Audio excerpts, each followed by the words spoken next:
Hi everyone, welcome back to Ashley's Kitchen. Today we are making a super simple and comforting dish, stir-fried glass noodles with spinach. It's colorful, homey, and goes perfectly with a bowl of rice. Let's get started. First, I've got 2 eggs here. Beat them well and set aside. Then we will prepare some spinach. For aromatics, I've got some chopped scallions, minced garlic, and a few dried chilies for a little kick. And here are my soaked glass noodles. I've soaked them until they are soft enough that you can snap one easily with your fingers. That's the perfect texture. Alright, everything is ready. Let's cook.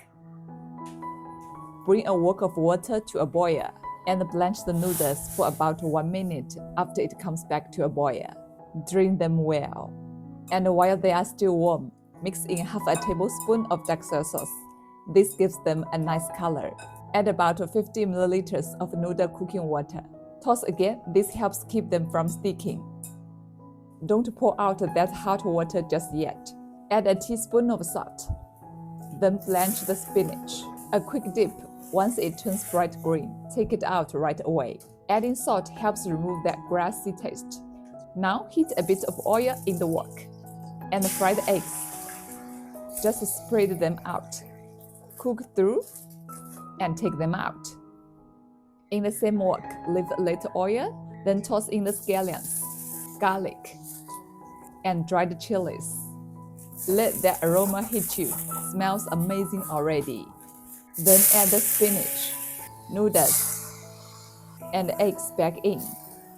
Season with 1 tablespoon of soy sauce, 5 grams of oyster sauce, 1 teaspoon of salt, and 1 teaspoon of MSG.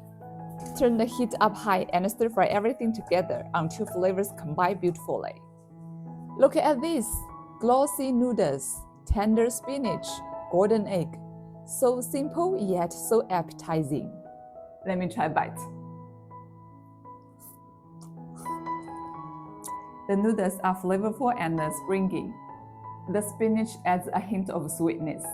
It's light but satisfying, nutritious, budget-friendly, and perfect for a quick family meal. You've got to try this one at home. Thanks for watching. See you next time.